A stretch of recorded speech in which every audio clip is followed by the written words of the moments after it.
the main character, Wter, is on a mission to exterminate monsters in the forest. But the young man doesn't need to lift a finger because his slime assistant easily defeats the monster.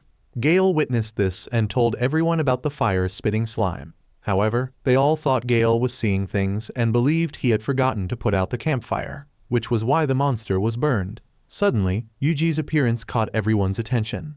Lily thought Yuji had failed his mission and tried to console him. To her surprise, the young man brought out a pile of spoils, causing her to rush inside to report to the guild leader. The older members couldn't hide their amazement that Yuji, just a beast tamer, could be so capable. At this point, the manager arrived and guessed that the flowers Yuji brought could be used for the next 2 years. Since these herbs could be used to make healing medicine, Eris decided to buy them all. Yuji told Eris about his earlier battle with a skeletal monster, when suddenly one of her subordinates burst in reporting that about 10,000 monsters had suddenly appeared in the forest. The slimes quickly relayed information that the monsters were advancing toward his position. Eris guessed they would quickly arrive here and asked everyone to leave the town. They all objected, not wanting to abandon the townspeople and flee alone. Eris was also in a difficult position because the enemy was too numerous, so she volunteered to deal with the monsters. Yuji took out a dragon bone fragment and planned to use it to recreate dragon fire. Everyone doubted Yuji's abilities, but only Gale trusted him and advised Eris to put her faith in him. Before going into battle, the blonde distributed dried flower medicine to the adventurers. Then everyone quickly gathered at the front line to deal with the monsters. On the other side, the proud wolf was trying to bring the slime group back to Yuji. The young man was just complaining about being afraid to fight when Yuji gave him strength, making her full of energy immediately. By now, the monsters had caught up, so the adventurers simultaneously attacked them with countless glass fragments. Nevertheless, the monsters were still numerous and dangerous, so they all remained vigilant. In this prospect, Yuji hoped to end everything as soon as possible to help everyone. Yuji activated magic and observed the display. In the current situation, Yuji could both create magic and attack every nook and cranny.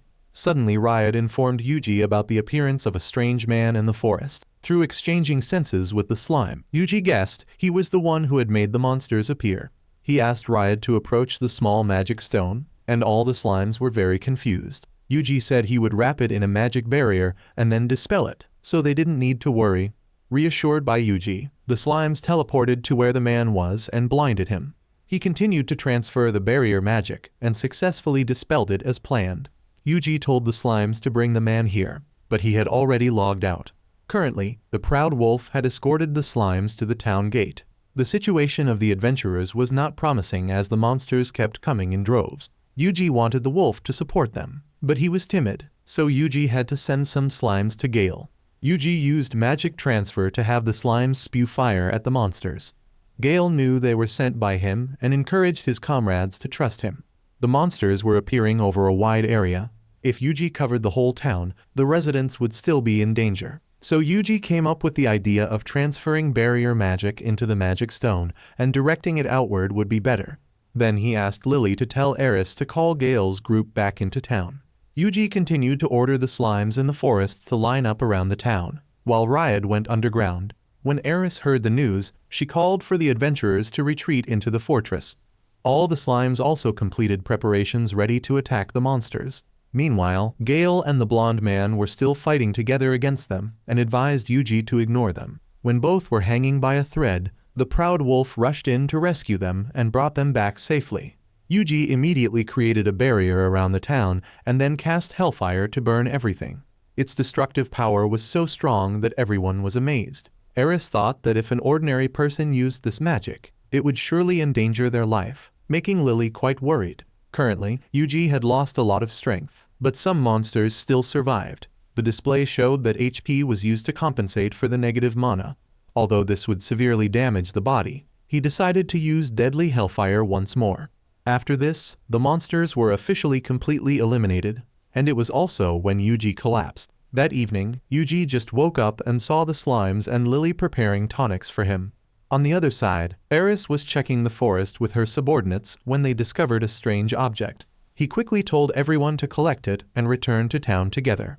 Lily was happy that Yuji wasn't injured and said that everyone was celebrating the victory together. Lily was very grateful to Yuji for saving the town and wondered why he did it. Seeing that Yuji had no answer, Lily left first so he could rest.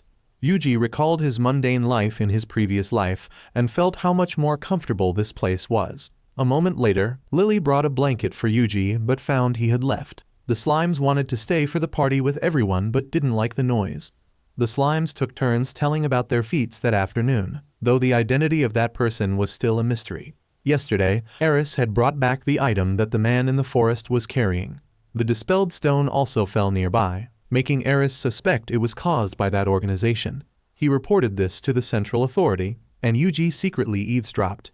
Nevertheless, the young man didn't care and went to a new town with his subordinates. Meanwhile, a mysterious organization had a new target, making it impossible for adventurers to trace their tracks, and they needed to clean everything up as soon as possible before the moon changed. On this side, Yuji and the slimes were looking for food to fill their stomachs, but they were so conspicuous that everyone noticed.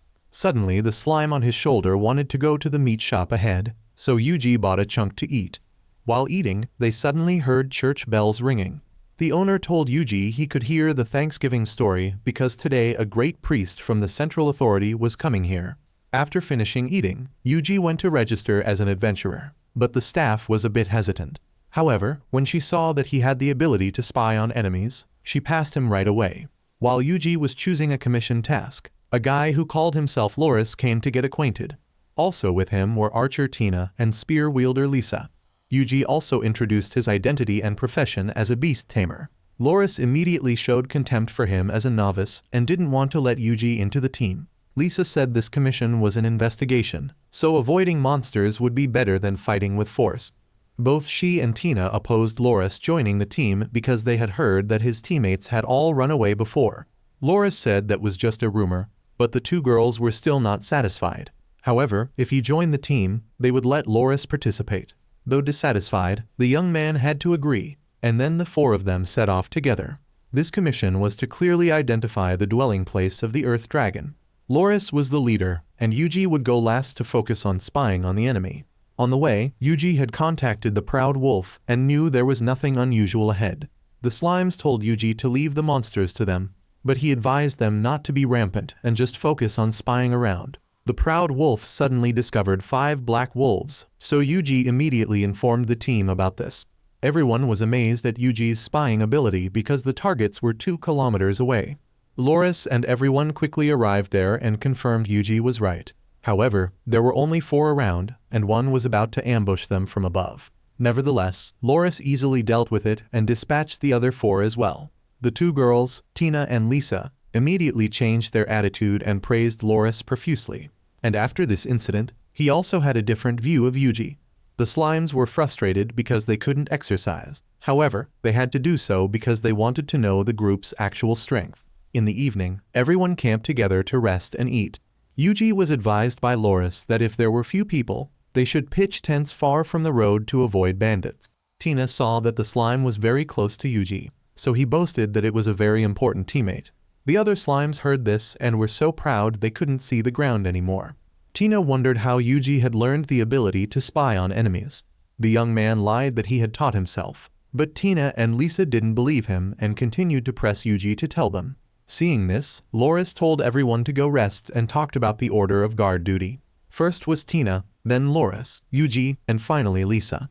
The sleeping time for the second and third people was very tiring, so the 2 men in the group were assigned. Tina and Lisa both agreed to this, and everyone quickly went to sleep. Going back to some time before, on a beautiful day, Yuji woke up and found himself carried to a strange place. Based on the information on the display, he knew he had become a beast tamer. After that, a slime took him to a nearby wooden house. Here, he accidentally read a book called The Devil's Scripture of God Destruction and surprisingly acquired magic. Not only that, but Yuji's mana also kept increasing. Suddenly, dozens of slimes appeared around and wanted Yuji to tame them. These slimes competed to read books, causing Yuji to learn all the knowledge here. Afterward, they all called Yuji's name, surprising him because they could communicate like normal people. Back to the present, they had woken Yuji to report that Loris and the other 2 had suddenly gone somewhere. At this time, the Proud Wolf was extremely nervous because it thought it had been exposed. Meanwhile, Tina and Lisa were tracking Loris's movements because they found him very suspicious. Lisa wanted to ask for Yuji's help, But Tina thought he wasn't suitable for fighting. Unfortunately, Loris had discovered the movements of the wolf and slime, so he threw a dagger at them. But thanks to Yuji using the monster concealment skill, Loris didn't discover them. Then he continued running forward and easily avoided the traps there. Loris entered the hut and reported to the old man that he had run away during the commission as usual. This time's teammates were 1 male and 2 females, and he believed he would sell them at a very high price. Yuji immediately realized that the rumors about Loris's missing teammates were true, and it was all part of his plan. Loris knew Tina and Lisa were behind, and when they fell into the trap, he would catch them. The old man ordered Loris to act immediately because calamity would come on the blue moon night. The bald man thought this was nonsense, and the old man immediately warned him. Loris was also skeptical about it, so the old man advised him that it was best to be prepared, because they didn't know what the enemy was like. Tina wanted to go back to plan and then proceed. Unexpectedly, they accidentally touched a trap, allowing Loris to determine their position. Tina and Lisa were about to risk fighting when another sound came from the monsters. The old man had never seen them before, so he didn't want to act rashly and temporarily retreated. It turned out that Yuji had asked the proud wolf and the slimes to disguise themselves to save Tina and Lisa. During that time, he took the opportunity to choose wide-range freezing magic and transferred it to the slimes to freeze the enemy's ideal hut. Then Tina recognized that the old man Gallios was the notorious bandit who was wanted. Through this incident, the 2 girls realized that Yuji was not as weak as they thought, so from now on, they would rely on him. Yuji recalled that in his previous life, he had been a slave to capitalism, and he had also been relied upon and entrusted with everything like this. Because the key member was no longer there, Tina wanted to return to town to accept another commission. Yuji told them to use his slimes to serve in battle, and they agreed. First, they both wanted to find a new campsite to ensure sleep was the priority. Hearing this, Yuji threw his subordinate into the sky to spy and quickly found a very suitable location.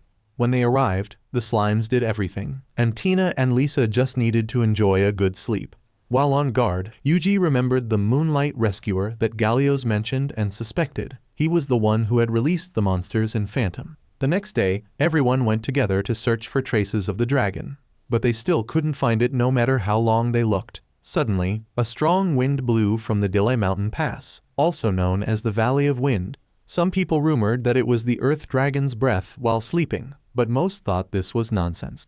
Afterward, the slimes were sent by Yuji to scout everywhere, but also yielded no results.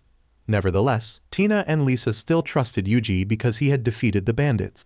Yuji felt that he was being overestimated again, just like in his previous life. Yuji recalled when registering as an adventurer, everyone needed to measure their magic power first. At that time, Yuji broke the orb, making the blonde guy extremely surprised. Next, everyone needed to shoot their best attack magic at the rock in front. Yuji decided to use a fireball, but unexpectedly, its power was very weak. So the blonde guy reminded Yuji that he needed to chant. For example, he had to say fireball when casting the spell. And silent casting was a high-level technique that would basically reduce power. Hearing this, Yuji performed it again with greater destructive power, making everyone impressed. This time Yuji wanted to find a weaker magic, so he chose to limit his magic power. Then he successively transferred the magic of ice bullets, water shooting, wind cutting, and micro-fire bullets to the slimes for testing. Suddenly Tina felt something unusual about this place because there were too few monsters. So Yuji let her know he was having the slimes eliminate monsters, making Tina unable to believe that his subordinates were so powerful. Suddenly the sky turned to a different color, making Tina think this was done by the slimes, but they said they hadn't done anything. The slimes reported no signs of monsters, but there was something that made them feel extremely creepy. On this side, Priest Stalin recalled the prophecy that calamity would come on the blue moon night for Ryando to know. Just as he finished speaking, a loud sound rang out along with the appearance of a super huge dragon. Seeing this, Yuji immediately ordered the proud wolf to withdraw the slimes and stay away from there. He informed Tina and Lisa that a dragon had appeared 1 kilometer away, and it seemed much stronger than the Earth Dragon. Hearing this, Tina immediately told everyone to quickly go into the Dile Mountain Pass to hide. Yuji was afraid that if there were monsters in there, the group would have no escape route. But Tina said it was fine because this mountain pass was famous for being very safe. Even so, Yuji still sent the proud wolf to scout ahead to be sure. Indeed, monsters still existed in this place, so Yuji transferred micro-fire bullet magic to deal with all of them. On the way, the wolf had quite a hard time escorting the slimes through the terrible wind force of this mountain pass. A moment later, Tina's group arrived and saw the corpses of monsters lying everywhere. Yuji then said, "I sent my subordinates ahead to clear the way." Meanwhile, the wolf was running for its life because it was being chased by a big bear. It could be the most miserable wolf in the world. The slimes were fed up with the wolf not doing anything useful, so they had to step in and roast the bear. At this point, the slimes realized they had left the Dilai Mountain Pass and immediately reported it to Yuji. Suddenly, the ground around them cracked, and the dragon finally appeared. It turned out that the earth dragon had always been hiding underground to avoid being affected by the wind, which was why they couldn't find it. Tina told Yuji to run away, but he wanted to try fighting it. He started attacking with the weakest magic, but then realized that wasn't enough to defeat it. Yuji needed to use higher magic, but unfortunately, he didn't want to show off his power at all. Suddenly, the dragon went crazy, but thanks to Yuji's quick hands, he saved the two girls from danger. Seeing this, it curled its body and charged at Yuji with extreme speed. Fortunately, a strong gust of wind blew in, obstructing its vision. Taking this opportunity, Yuji cast Infernal Fire Extreme Annihilation to finish it off. Tina guessed that Yuji knew the Dilai Mountain Pass had many magic stones as fuel, and he had used them to create fire with the slime's magic to destroy the earth dragon. Yuji also pretended to acknowledge that Tina was right, even though he didn't understand anything. In the afternoon, everyone returned to the Adventurers Guild to report that the earth dragon had been eliminated. They brought out the earth dragon's skull, making Lily unable to believe her eyes. She wondered where Loris was, and another slime brought him out. Because the group had completed the commission plus captured the bandit gang, they received a huge sum of money. Suddenly, Chairman Ryando invited Yuji to attend a meeting to find ways to deal with the Dilai Blue Dragon. This scene reminded the young man of the boring meetings in the past. Since Yuji had seen the blue dragon, Ryando wanted him to describe its appearance. The young man immediately used description magic to draw the dragon for everyone to see. Priest Steel then took out a mythology book that wrote about a dragon that had appeared when darkness covered everything. It developed very quickly and had destroyed a continent in just 3 days. If this was true, then the level of danger they were about to face was of mythological rank. The book once wrote that a messenger with power as bright as the gods had destroyed the dragon. However, Ryando didn't believe that a person with such extraordinary power existed in this age. Suddenly, he remembered that 30 years ago, when the sun and moon became one, the Grand Assembly of the capital had conducted a ritual. If he wasn't mistaken, he guessed that the effect of that ritual would appear 30 years later. The summoned deity was supposed to come to solve this calamity, but currently, there was still no movement. The priest guessed that perhaps it was due to the influence of that ritual that the blue dragon appeared. As soon as he finished speaking, the sky suddenly darkened, and at this moment, that dragon continued to grow larger. Yuji told everyone that he was observing the blue dragon through the slime, so he guessed that the change in the sky was due to the influence of the dragon's transformation. Ryando didn't want to sit and wait for death, so he ordered that tomorrow the entire army must go all out to deal with that dragon. That evening, Yuji took the slimes to eat heartily after a tiring day of work. Tina and Lisa guessed that Yuji would go to eliminate the blue dragon, so they also joined the punitive expedition team. Because the young man and the slimes were carrying the burden, these two girls didn't need to worry about anything. When they had just left, Priest Steel came to meet with Yuji privately. He gave Yuji this dagger because he believed the young man knew how to use it. Yuji identified it as an emperor-level dagger that could focus the effectiveness of magic. Based on the prophecy, Steel believed that Yuji was the chosen one, so he gave it to him. Afterward, he and his disciple Johan went to the church to continue praying. Tomorrow, Kijia's punitive expedition team would challenge the blue dragon, so there would surely be many sacrifices. The young man was lost in thought when he received news that the blue dragon was developing terribly. Yuji suddenly remembered that the blonde guy had once said his magic was very strong, so he wanted to use this power to take a risk. So the young man immediately set out with the proud wolf that night. He ordered the slimes to retreat, keeping only a few to support the attack. If he used deadly hellfire, the range would be too wide, so he switched to extreme annihilation hellfire. This move wasn't enough to scratch the blue dragon. Instead, it made it even more furious. Right after that, it continuously fired countless destructive beams to retaliate against Yuji. The young man had timely created a barrier to block all attacks from the blue dragon. When standing at close range, Yuji realized it was absorbing magic power by destroying the forest. At this point, Yuji had to use the dagger that the priest had given earlier.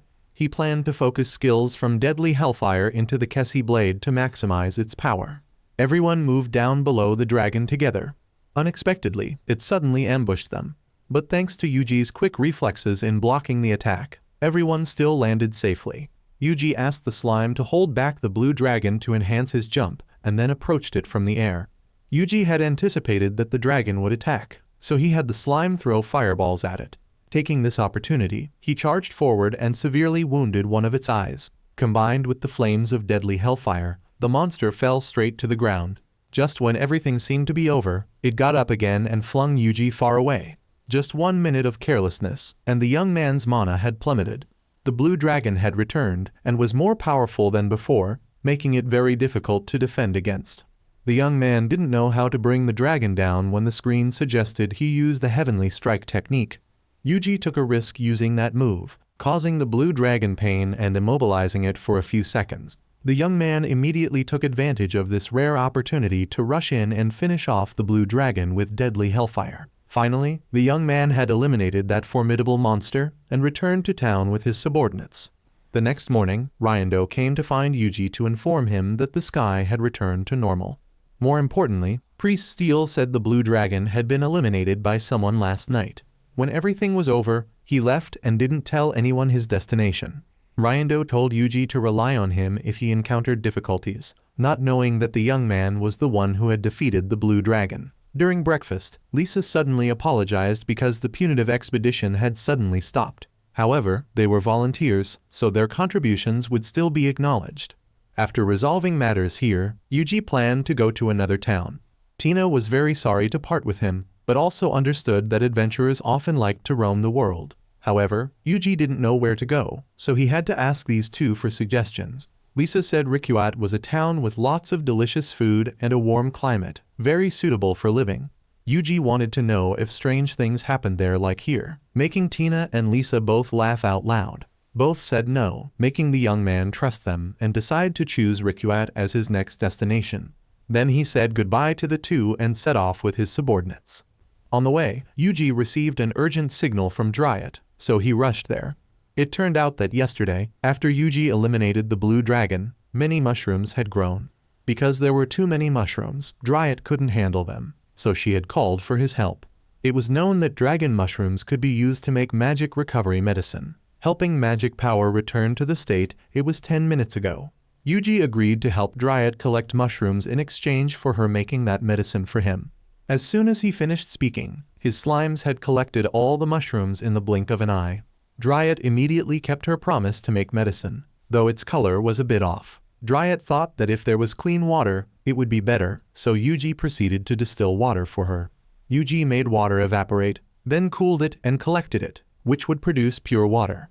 Next, he would chant the slime purification magic into it, and it would be done.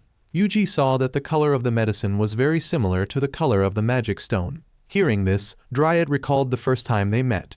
At that time, Ruat had been exhausted but fortunately was discovered by Yuji, who transferred magic power to her.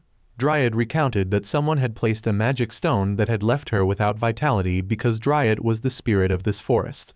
Yuji helped her dispel the magic stone, and this action had inadvertently released the monsters outside. The young man then used his ultimate move to defeat them all, making Ruat very admiring. To repay the life-saving favor, Ruat had given Yuji many flowers as a token of gratitude. Ruat guessed that in the magic stone was the dragon's blessing. In other words, the mysterious power that only appeared where a dragon was eliminated. Moreover, the type of mushroom that could be made into valuable medicine. The more it grew, the more abundant magic power it contained. Depending on how it was used, the dragon's blessing would become either good or bad, because this was something that could create a curse strong enough to destroy the forest. At this moment, the slimes had finished making clean water, and thanks to it, the medicine that Ruat created had turned blue. When the preparation was complete, Ruat gave the medicine to Yuji, then said goodbye to return to the forest. Yuji and his companions continued through the dense foggy forest to proceed to Ruat. Suddenly the proud wolf smelled humans, so it went ahead to scout. After a while, Yuji reached a small village, and everyone here looked at him with strange smiles. Suddenly a man appeared, advising him to rest here because continuing to go in this fog would be very dangerous. Yuji said he would continue, but the man still insisted on inviting him for a meal. He probed why Yuji had come to this remote place.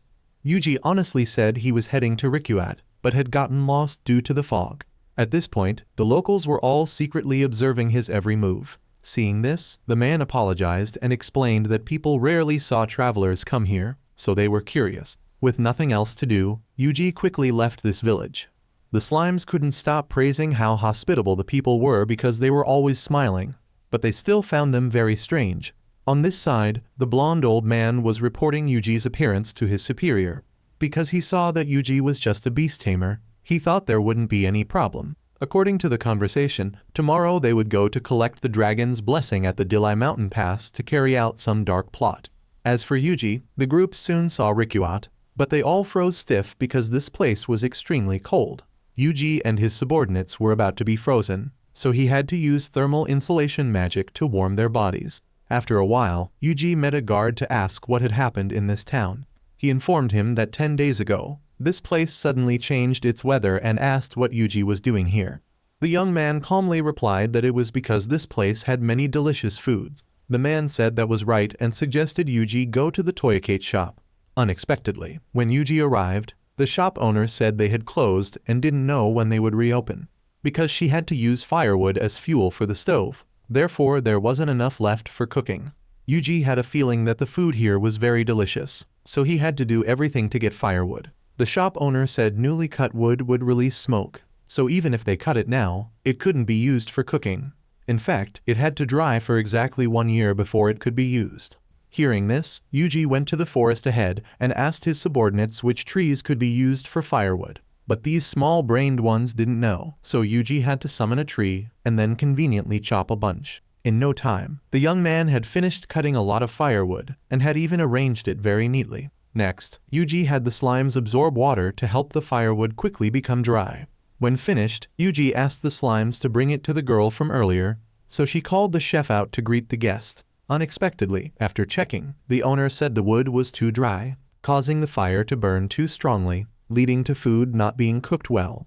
Yuji immediately had the slime moisten the firewood and gave it to the owner, making him exclaim that this piece of firewood was perfect. This was the first time the chef had seen such a wonderful piece of firewood, so he told the blonde to start the fire right away. The old man asked Yuji where he got the firewood from, so he said it was made by this slime. Then it vomited out the firewood that Yuji had just cut, making both of them amazed. The slimes took the opportunity to moisten the firewood to the right degree, impressing the chef. At this point, Yuji was very hungry, so the chef immediately started making a dish for him. After a while of waiting, Yuji finally got to taste the pinnacle, ultimate steak flavor, with no regrets in life. The chef said the stew was a specialty here, but because time was limited, he hadn't made it for him to eat. The young man promised to return tomorrow, but unfortunately, the town was very short on firewood, so they couldn't use it for cooking. Yuji said he would bring more firewood and promised to return tomorrow. Although he talked big, the young man didn't know how much firewood to collect to be enough for fuel. Therefore, Yuji went to the Adventurers Guild to accept a firewood cutting commission. Knowing it was the young man's first time doing this, the blonde told him to go to the east of the town to receive guidance from Udoka. He told him that the town needed up to 5 tons of firewood a day, so no matter how many people worked, it wasn't enough. The neighboring town, unaffected by the cold, also came to help them, but the situation wasn't much better. Yuji thought Jija had come to help, but Udoka said no one lived there anymore. This made the appearance of those people extremely puzzling. Udoka wanted to see Yuji's ability before guiding him because he looked weak. Unexpectedly, the young man cut down 10 trees in one go, making them all shocked with their mouths open. Yuji asked Udoka about the criteria for chopping firewood and then did it quickly and efficiently, making him just nod because the young man did it too perfectly. As usual, Yuji let the slimes dry the firewood and then continued cutting trees. Thanks to Yuji doing everything as quick as lightning, everyone got to leave work early. The young man also used slimes to transport all the firewood back, saving a lot of time and effort. The blonde couldn't believe Yuji could use legendary magic. Legend had it that the person who appeared in mythology could transport everything with slimes. Yuji guessed that Priest Steel knew something, so he planned to ask him the next time they met. By the way, there wasn't enough space to stack the remaining firewood, so Yuji asked where they should put it. Currently, the slimes were holding 50 tons of firewood, equivalent to 3 days of use. Since the firewood cutting commission was still ongoing, Yuji continued to go into the forest and cut uncontrollably. In the afternoon, the young man went to the guild to receive his reward and returned to his lodging to enjoy sleep after a long, tiring day of work. The next day, Yuji went to the restaurant from before and enjoyed the stew with vegetables. The wolf and slimes would get fresh cat tuna meat with a special mixture of vegetables. The stewed meat melted as soon as Yuji put it in his mouth, giving an incredibly wonderful feeling. That flavor was so delicious that it made him feel like he was flying up to Cloud 9 without wanting to return. The chef said this wasn't his best stew yet because the main ingredient, Rika vegetables, was being disrupted by monsters. That vegetable was only grown in this area, so he couldn't make the perfect stew. Hearing this, Yuji and his companions immediately packed up and set out on a journey to eliminate evil. Upon arrival, Yuji divided the slimes into 2 teams, one in charge of investigating monsters and one responsible for protecting the field. The proud wolf boasted that it would beat that monster to a pulp, but didn't specify which one would actually do the fighting. The monster was a greedy wild boar hiding in the forest, so Yuji warned his subordinates to be careful.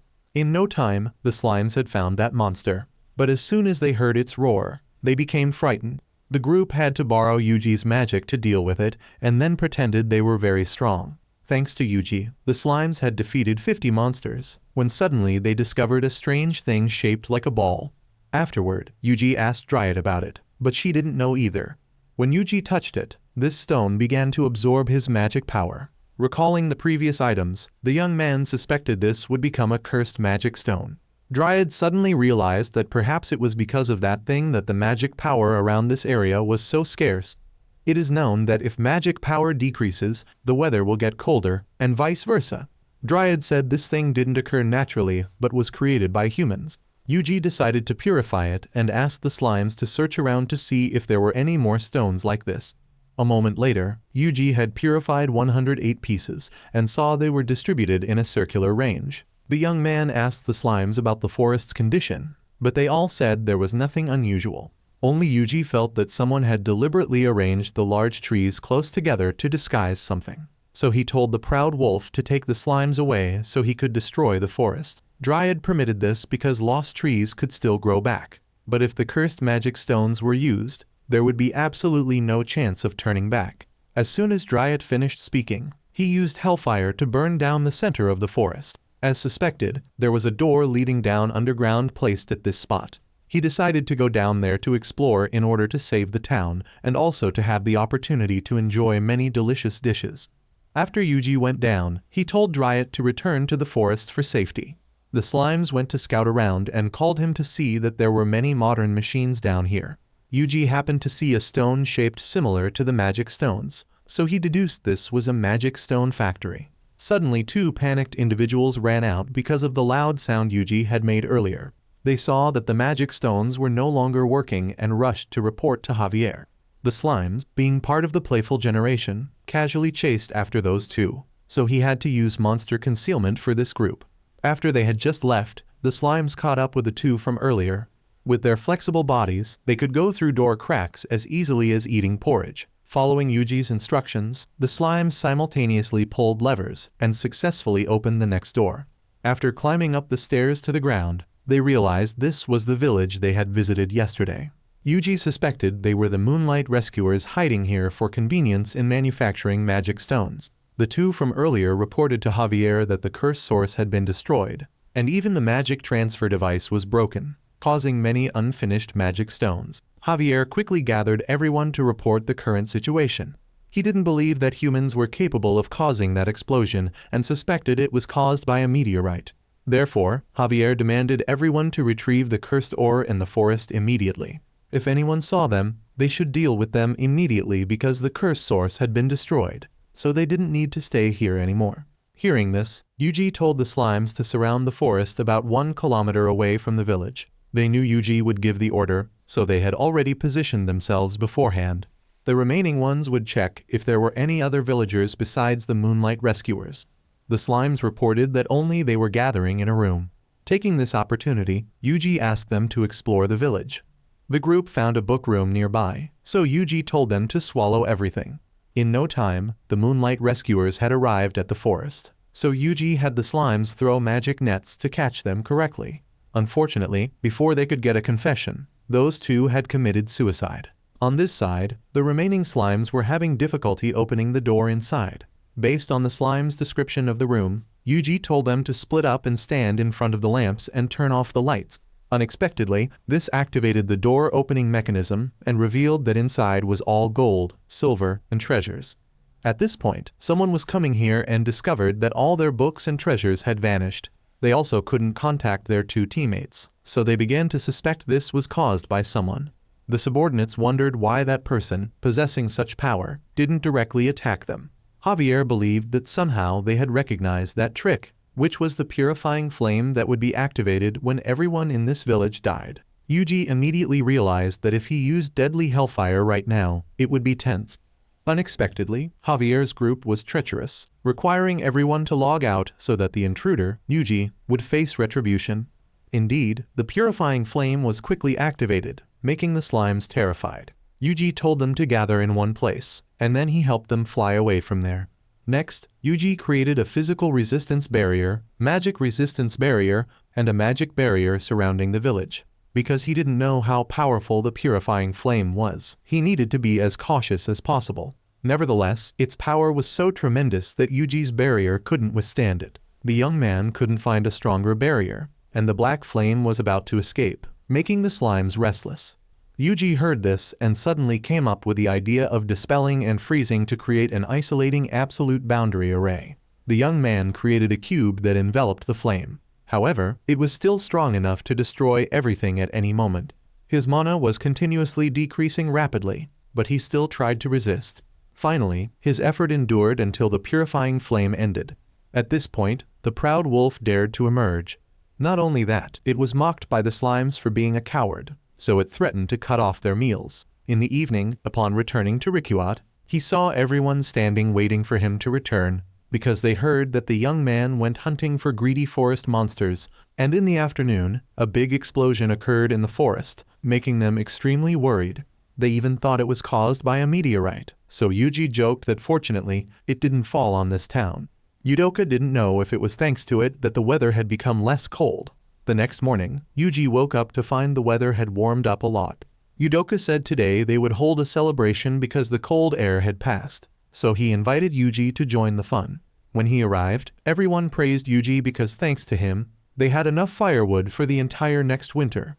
The young man also joined the party and raised his glass with everyone to celebrate the melting snow. The brunette thanked Yuji because thanks to him, she had harvested Rika vegetables.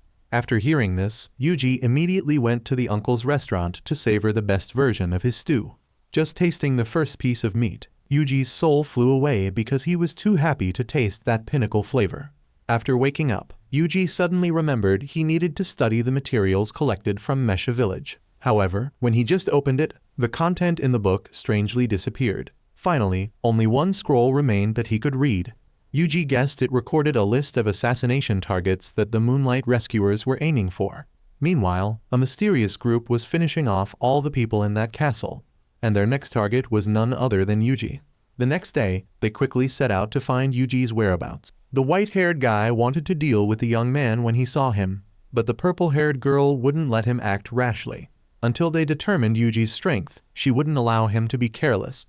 However, if Yuji was a threat to them, she would definitely make him taste suffering. After saying that, the white-haired man had determined Yuji's position and prepared to take action. Yuji knew he was on the assassination target list, so he couldn't stay in Ruat anymore. Therefore, he went to the Adventurers Guild to ask the blonde for advice on the next destination. She suggested going to Virginia because it was a town famous for monster armor. If he wanted to buy monster armor, he should go to Mr. Gariel's shop, since he was a talented craftsman. So Yuji and his subordinates quickly set out for Virginia. On the way, the slimes sensed they were being observed, but already knew those two were around here. The young man pretended to lie down to rest, making the white-haired man want to take this opportunity to deal with him right away. But the purple-haired woman didn't want to act rashly because Yuji was just a candidate for assassination targets. The white-haired man still wanted to behave recklessly, but was firmly restrained by the purple-haired woman. making him only sit quietly. He thought Yuji was an ordinary beast tamer, so he wanted to quickly go to the next target. However, the purple-haired woman still wanted to observe Yuji more until she clearly determined that he wasn't a threat to the sect. Not only them, but the Moonlight rescuers were also observing Yuji through a magic orb. He very much wanted to defeat them right now, but if he acted, he would be suspected immediately. Yuji wanted to be removed from their assassination list, so he moved to Gariel's shop to put on an act. The purple-haired woman knew this was a top-notch monster armor shop and deduced that Yuji might be a very capable person. The white-haired man observed and saw a monster armor he really liked, but because the young man had no money, he was kicked out by the staff. Yuji was also clumsy, bumping into a man and begging for forgiveness, leaving the white-haired man speechless about this young man. Yuji continued to the fruit stall but only had 2 coins, so he had to reluctantly leave. Then the young man gathered the slimes and asked them to go collect loose change to bring back. When he had enough money, Yuji immediately looked for alcohol to drown his sorrows, making the white-haired man no longer want to waste time on this useless person. However, the purple-haired woman still wanted to observe Yuji a bit more. Therefore, he decided to accept a commission to subdue aggressive bulls to show them his abilities clearly. Before going into battle, Yuji said today he would fight without using attack magic, because if he defeated them easily, the enemy would know he was very strong.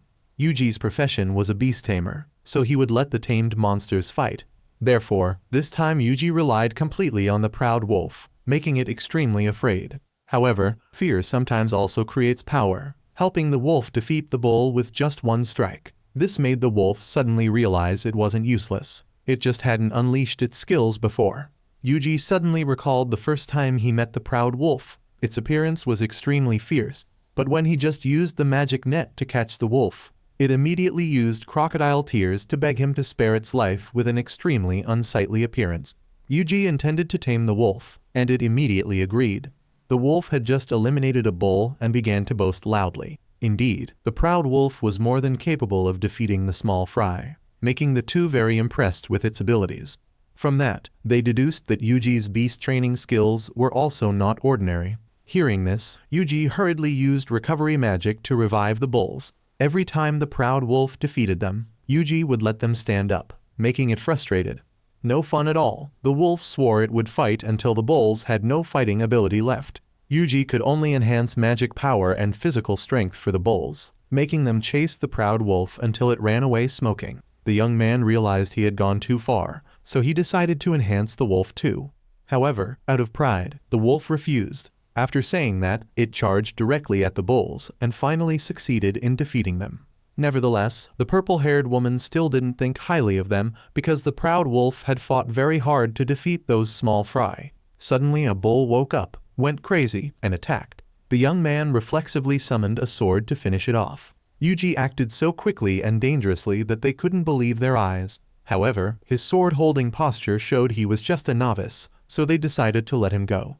The slimes were still secretly following and eavesdropping, learning that the next target of these two was the priest. That night, they reported to their superior that Yuji was not a threat to the sect. He informed them that Mesha village had been wiped out, so he wanted them to find that person immediately. Because the next target was very dangerous, the white-haired man could deal with him immediately without needing to follow the purple-haired woman's directives. And the target they were aiming for was Priest Steel. Therefore, Yuji decided to act immediately. He froze both of them through the slimes that had been following them before, helping the priest temporarily remain safe. However, the young man still didn't understand why the Moonlight rescuers were targeting Steel. The next day, Yuji went to Gariel's shop to look for monster armor for his subordinates. The staff immediately drove them away because Gariel's armor wasn't something slimes could use. Hearing this, Gariel scolded, "Don't arbitrarily decide who can use my armor." After observing Yuji and the slimes, Gariel scolded the staff harshly because Yuji was the strongest person among those who had ever come here. Unfortunately, he didn't have armor for monsters as strong as these slimes. Gariel's only option was to create new armor, but he was facing an intractable problem regarding materials. If considering the monsters alone, they weren't too strong, but when combined with Yuji, Gariel had never seen anyone stronger than them. He showed him the jewel of the finest lower-rank fire dragon that was being sold in the market. However, it was still not sufficient to withstand Yuji's monsters and needed stronger materials. Gariel revealed that the lower rank blue fire dragon was a higher tier species. If they could get its jewel, it would perhaps meet the requirements. However, the lower rank blue fire dragon was not only hard to find but also very strong. Previous teams that went hunting for the blue fire dragon were all defeated by its tricks. However, if Yuji could get the blue fire dragon's jewel, Gariel would craft armor for him.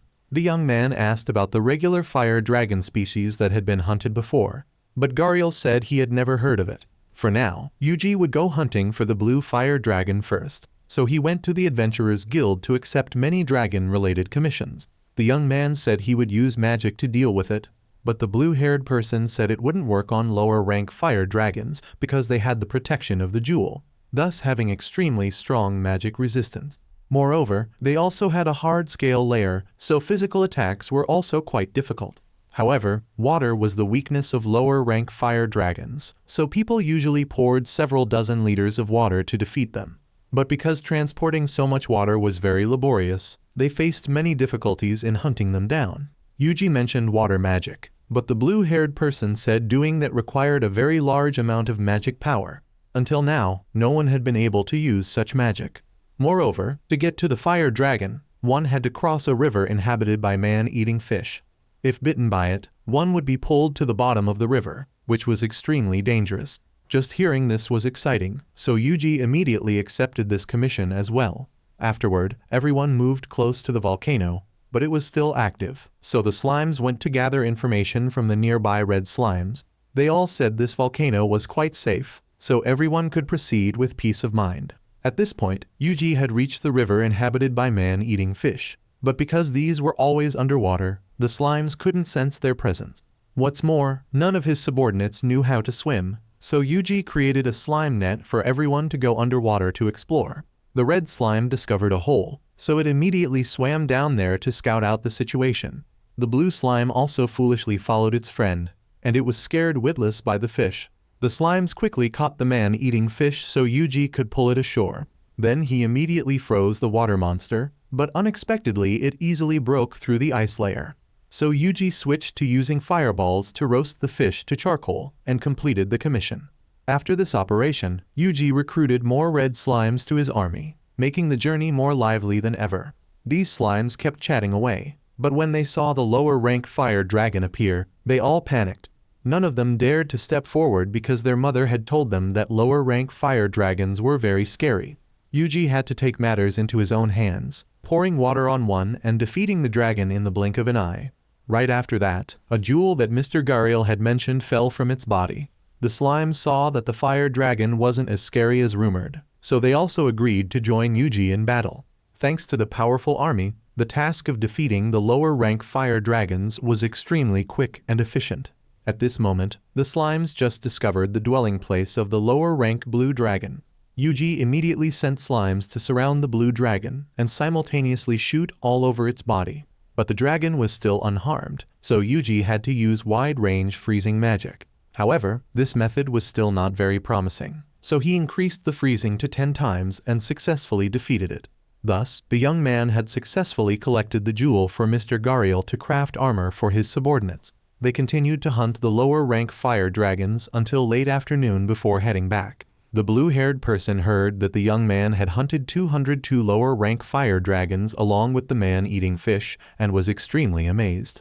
The young man also revealed that it wasn't on the shore but always hiding at the bottom of the river. The blue-haired person thanked him for providing important information about monsters for the next adventurers to be prepared. Yuji went to give the lower-rank blue fire dragon jewel to Gariel, making him admire the young man's capability even more. Gariel promised to craft the finest armor for the proud wolf, since he still had another blue jewel. He asked him to make more for the slime brothers. The young man also brought out dozens of lower-rank fire dragon jewels, making the master and apprentice wide-eyed with amazement. Gariel assessed that this could create the highest quality armor, so he completely relied on him. Not long after, Gariel had completed the armor for the proud wolf and the test slime. The wolf felt its body as light as a feather, and its speed was also significantly increased.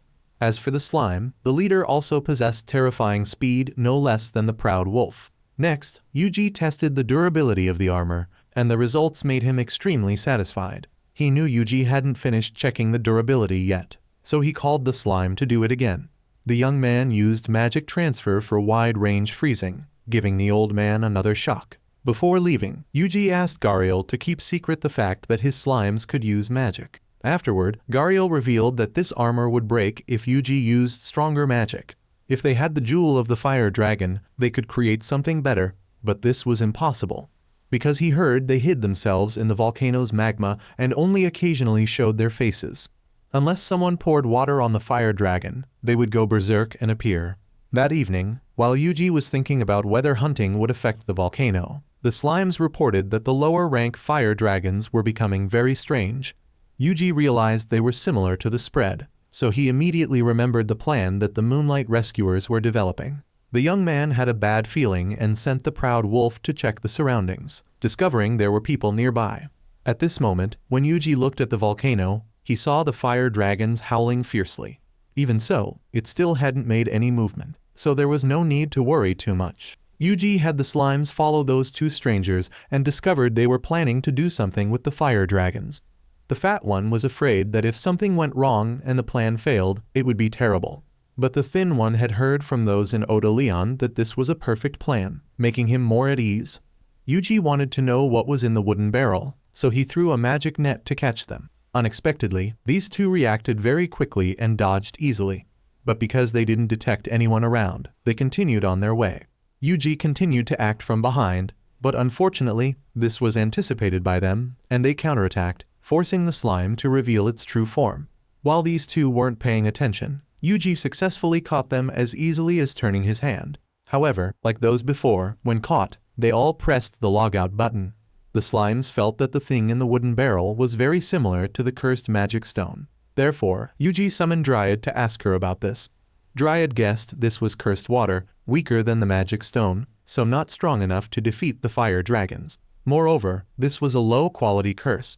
That's why the fire dragons were so angry. Yuji understood the problem and purified that water into clean water to soothe the fire dragons. When finished, he quickly returned to the forest, while the slimes continued to watch over the barrels of water.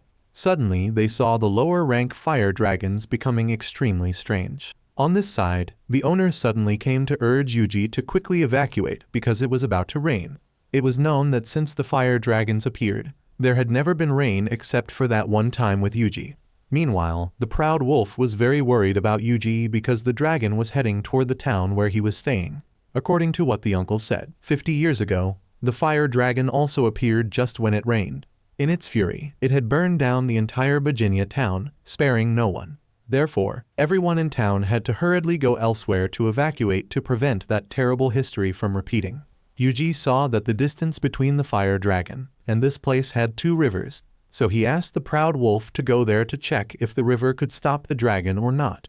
They immediately went there and witnessed that the places the fire dragon passed through were all extremely hot. Surprisingly, the dragon completely didn't see the river as an obstacle and just casually walked across. What's more, the river water evaporated, causing all creatures in the water to lose their lives. If water had no effect, then Yuji had no choice but to fight it.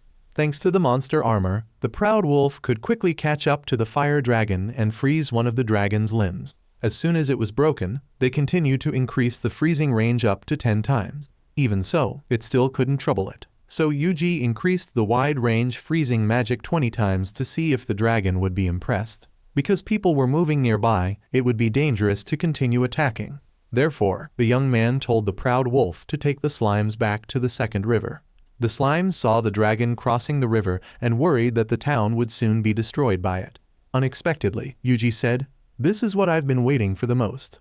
After saying that, the young man removed the seal, causing a large amount of water to pour down and submerge the dragon. It turned out that before the fire dragon crossed the first river, Yuji had the slimes hold it back to give him time to accumulate water. The proud wolf saw that the fire dragon had fallen and thought they had succeeded.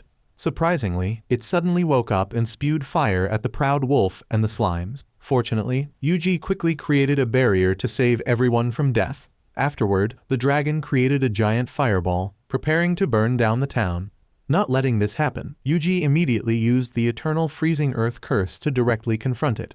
The confrontation between ice and fire was extremely tense, but the outcome was still ice defeating fire. When the fire dragon was destroyed, The rain had stopped, and Yuji accidentally saw the jewel of the terrifyingly huge dragon.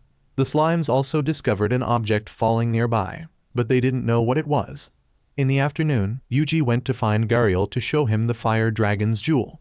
The old man knew Yuji's abilities well, so there was nothing surprising, and he promised to craft the best armor for him.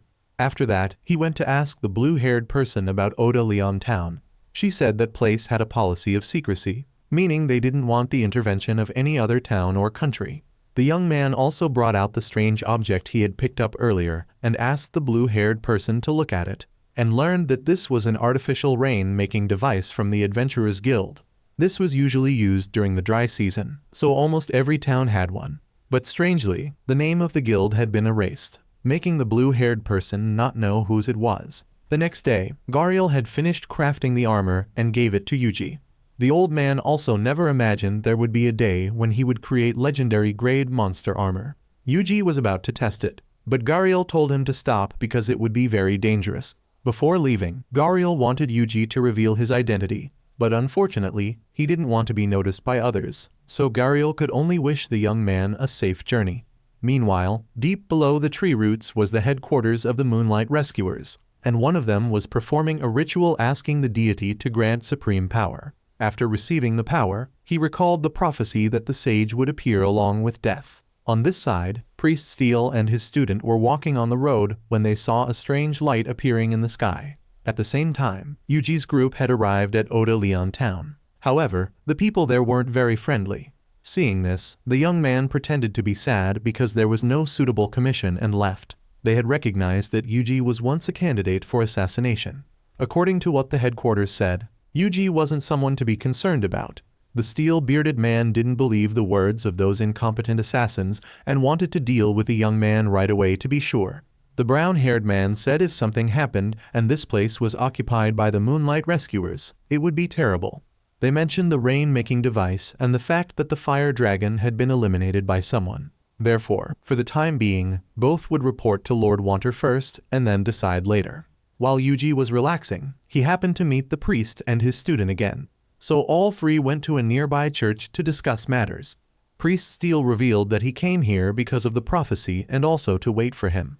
Yuji guessed that the Adventurers Guild of this town had fallen into the hands of the Moonlight Rescuers. Therefore, Steel would tell Yuji about his past with a person named Wter. In the past, there was an organization called the Moonlight Church, and Steel was one of its members. Originally, he established that organization to share the grief of his mercenary friend who had passed away. Unexpectedly, those who rebelled with nowhere to go had followed him, and Wter was the same. He was a person with strong devotion to the deity, so Steel had let Wter join the association. Steel always considered Wter as his capable right-hand man, but he was very ambitious and wanted to usurp Steel's position. One day, Steel heard the deity's prophecy, telling him to disband the Moonlight Church. But because he didn't want to lose his comrades, he went against it. A few days later, the Moonlight Church was suddenly attacked, and only he was lucky enough to survive. The purpose of those who did this was to take over this church, and the mastermind was none other than Wter. He had exploited the devotion of the Moonlight Church to create the Moonlight Rescuers with many extremely radical ideas. Steel guessed that Wter was plotting something, so he came here to inform Yuji. Steel's arrival here was also due to the deity's will, and as the founder of the association, he felt he needed to take responsibility for this matter. Steel revealed that there was a new prophecy. Wter would become a dirty light that would plunge this world into chaos. But afterward, there would be a messenger who would find his hiding place, and Steel was certain that Yuji was that person, because the book stated that the person who could use the Kessie dagger was the messenger. When Yuji had just left, Johan immediately asked why Steel didn't convey the final prophecy. He explained because he wanted to protect the messenger, as if he told Yuji he would oppose the deity. The news that Steel had met someone like the messenger quickly reached Wter's ears. Hearing this, he ordered his subordinate to go prepare something. Next, Wter went to ask the deity for a prophecy. The deity revealed that the messenger would come here, along with the departure of the guide. Wter thought about Steel soon going to cook, and then smiled sinisterly. That evening, Yuji kept thinking about how Steel continually called him the messenger. The young man also remembered the story the blonde had told about the person who appeared in mythology transporting items with slimes, so he decided to ask Steel the next day. However, when Yuji arrived, he learned that he had left early. The young man immediately asked the slimes if they had seen any trace of steel and learned that the two of them had gone into the forest very early. Yuji told them to follow their tracks, and then he and the proud wolf set out immediately. At this point, the two, Steel and Johan, had found Wter's lair. He immediately asked the ancient deity to grant him the power to break the barrier to enter. Thanks to the extensive network of 500 slime brothers, they quickly knew the location that Steel went to and guided Yuji there. When Steel entered, he saw the Moonlight rescuers already positioned to attack, so he used defense enhancement and asked the deity to support him. In no time, Yuji's group had arrived at the Moonlight rescuers' dwelling place. The young man used barrier dispelling magic and successfully entered inside. At this moment, Steel and Johan had confronted Wter and talked about the prophecy. He knew well that he would lose his life here, but still came because that was the price Steel had to pay for going against the deity's words. Yuji's group had just entered when they saw the people defeated by Steel lying miserably on the ground. One of them was still not dead and suddenly grabbed a slime, frightening it. Steel, though old, was still extremely classy when he could defeat all of Wter's subordinates bare-handed. However, because of a moment of carelessness, he was tightly bound by Johan's magic and rendered unconscious. Steel hadn't expected that he was Wter's henchman and had used him to lead the messenger here. Wter said everything started when the magic stone they placed in the forest had its curse broken by someone.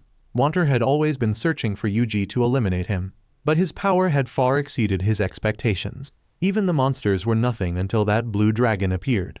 Steel had given Yuji the power of the Kessie dagger to destroy that monster.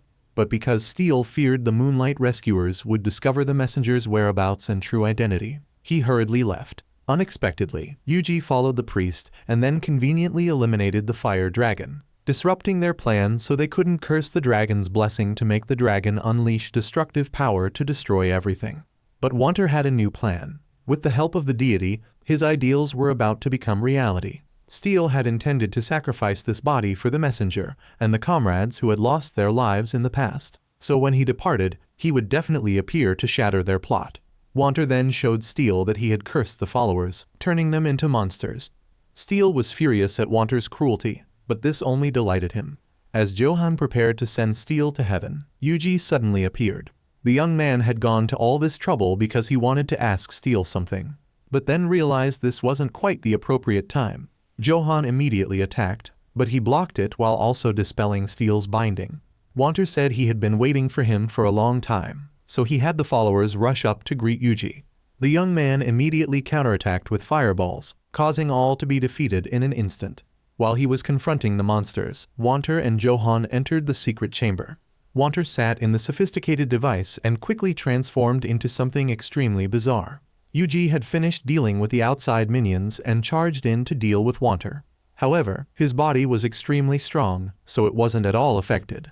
Instead, he aggressively turned to attack them. So the proud wolf immediately rushed out to help Yuji escape from his fist. Then Wter continued to transform his body with terrifying power. Yuji had to create many barriers to protect everyone from that insidious monster. Yuji planned to ambush with a fireball, but Wter dodged it with extreme speed. The young man had to switch to mass attacks, but unfortunately, it was only enough to scratch him. So Yuji had his subordinates use Gariel's monster armor to increase their power. Now, the speed of the proud wolf and slime could keep up with Wter. Both of them combined with Yuji to create an attack with terrifying power, causing Wter to be severely wounded. He quickly absorbed his subordinates, restoring all his power in an instant. This time, Yuji continued to attack with countless fireballs. Unfortunately, they had no effect on him. Yuji suddenly remembered that his power came from a curse. The young man climbed onto the proud wolf to borrow its speed to attack Wter. Yuji successfully dispelled Wter's 2 legs, making him frustrated and continuously counterattacking. Just as Wter smashed through the barrier, he threw a magic net, locking one of his arms. Yuji and his companions continued to throw many magic nets, sealing all movements of that bastard. When the moment was right, Yuji decided to finish Wter with the ultimate move, deadly hellfire, causing him extreme pain. Before disappearing, this villain still didn't give up his ambition. Wter thought whether the messenger or he was destroyed, it was all the same. Then Wter sacrificed his life and that of his followers to the deity. In return, he asked the deity to descend to earth according to the previous prophecy. Yuji was feeling that everything was too easy, but Steel was extremely worried. At this moment, all the magic power in this place was instantly absorbed by a strange light. Right after that, a man quickly appeared and called himself the Sage. Now Steel revealed that there was still a prophecy he hadn't told Yuji. Initially, Steel had thought the phrase, "the sage will appear due to the departure of the guide," meant Yuji would appear as a sage due to Steel's death and save the world. But it turned out to be due to Wter's departure. In the mythology book, it was written that the messenger set out to subdue the true dragon, but was then defeated by it. Steel guessed that Wter had exchanged himself and his followers to perform the ritual to summon the deity, so it could be said that the person standing before everyone was none other than the god. However, Steel didn't recognize that one as the deity he had always worshipped. The opponent suddenly used deadly hellfire to attack. In the blink of an eye, he had turned this place into a heap of ashes, making everyone extremely amazed. Just as the slimes were prepared to fight, Yuji immediately enhanced their physical strength and everything else. In just a few brief seconds, the proud wolf had approached the enemy but was neutralized by him. This guy used extreme annihilation hellfire in response, so he told the slimes to disperse immediately. He used a magic barrier 10 times stronger and launched a series of fireballs, but unfortunately, they were still blocked by him. Yuji's mana had decreased significantly, yet that one still seemed very stable. The young man told the slimes to move up to use wide-range freezing. Unfortunately, that psycho could still break through it, so Yuji had to do it again. The young man used a mega fireball to attack directly, seemingly successful, but unexpectedly, he still survived unscathed. Not only that, but he also used Yuji's extreme annihilation hellfire to fight against him. Two identical magics confronted each other, but in the end, Yuji was still the superior one. However, that was just an illusion because the opponent was still unharmed after that battle. Suddenly, he raised his hand to the sky, activating that strange light, causing the sky to turn gloomy. Immediately, all creatures also simultaneously transformed and howled extremely horrifyingly. They all became crazy, causing the adventurers in the forest to temporarily retreat. Moreover, the monsters chased after everyone, so Yuji transferred magic to deal with them all. Yuji guessed that the self-proclaimed god had used the curse source and the rain-making machine to spread curses. In the past, this guy was young and inexperienced, challenging the true dragon, and the result was that he had to die. The fact that he couldn't become a messenger made him very regretful, but he realized that no matter how many true dragons were eliminated, they would still appear to harm this world. To break that cycle, he decided to destroy the world in the name of rescue. After saying that one immediately attacked Yuji, causing him to struggle greatly to resist. Both used extreme annihilation hellfire to attack, neither willing to yield. Right at this moment, the slimes reported that the monsters were all rushing to the town, so Yuji had to both fight this guy and transfer magic to deal with the others. He taunted that Yuji couldn't protect the world with such limited power. Currently, Yuji's mana was continuously decreasing, making him unsure what to do. Suddenly, Ruat informed him that everyone was gathered in the square to confront the monsters. They said Yuji had protected this town, so now they had to take responsibility and stand up to fight. Everyone was enthusiastic with no fear at all, helping Yuji feel a bit more at ease. The young man told his subordinates to stay with Gale so he could support them with magic. Slimes in other places also informed him about the situation there. Because the news of defeating the Earth Dragon had spread everywhere, many adventurers had gathered at Kijia. This helped the town have more manpower to fight against the aggressive monsters out there. Towns that Yuji had helped before also united to fight against monsters. On this side, Mr. Gariel was lending armor to adventurers for free to fight. Compared to the fire dragons, these were just small fry, so his armor would definitely not lose. Before, Yuji had been alone, not relying on anyone, causing him to gradually get used to that. But in this world, it was different. Everyone was grateful for being protected by Yuji and greatly appreciated it. Yuji knew he was no longer fighting alone, but also had everyone as a rear support, so the young man enhanced magic for all. That helped them increase their strength several times to beat those monsters to a pulp. Now Yuji could focus on fighting the self-proclaimed god. Suddenly, Steel revealed that there had just been a prophecy from the deity. At the moment when the moon and sun become one, the deity's judgment will descend. No matter what happened, Yuji still had to risk his life. He told the slimes to bring out Ruat's magic recovery potion from 10 minutes ago. Indeed, as soon as he drank it, Yuji was full of magic power again. The young man asked the proud wolf to protect Priest Steel, then immediately approached that guy. He asked why Yuji opposed the deity to protect this world, but he didn't know the answer either. However, when recalling the experiences with everyone, Yuji felt this place wasn't so bad, so that's why he did it. Even so, the reason didn't matter anymore because this psycho would let this world receive salvation. He told Yuji to release magic as he wished until he reached his limit. Then everything would automatically end. While Yuji was hesitating, the heavenly strike technique that he had used when confronting the dragon suddenly appeared. So he immediately used it to attack that psycho, and fortunately, it was effective against him. Realizing this, Yuji continued to rain down heavenly strikes like the deity's punishment for him. But this guy could still move, so he combined the Kessie dagger with heavenly strike to create an extremely bizarre light. Steel realized this scene perfectly matched the deity's prophecy hinted at earlier. Against the terrifying attack of that psycho, Yuji created a magic barrier to trap both of them inside. The young man couldn't help but marvel at the powerful barrier from the legendary grade magic armor created by Master Gariel. He was extremely angry when he knew his magic was also trapped in this barrier, but before he could do anything, he was ended by Yuji with the Kessie dagger. Right after that, the barrier shattered, and the sky also returned to its original blue color. Upon returning to the ground, Yuji collapsed from exhaustion. But fortunately, no one was in any danger. That afternoon, Steel went to the church and pondered the deity's prophecy. Now he understood that the guide was Wter, and the sage from before was the sage who would appear due to his death. As usual, Yuji set out very early to begin his next journey. Because the Adventurers Guild here had been taken over by the Moonlight Rescuers, Yuji didn't feel comfortable staying long.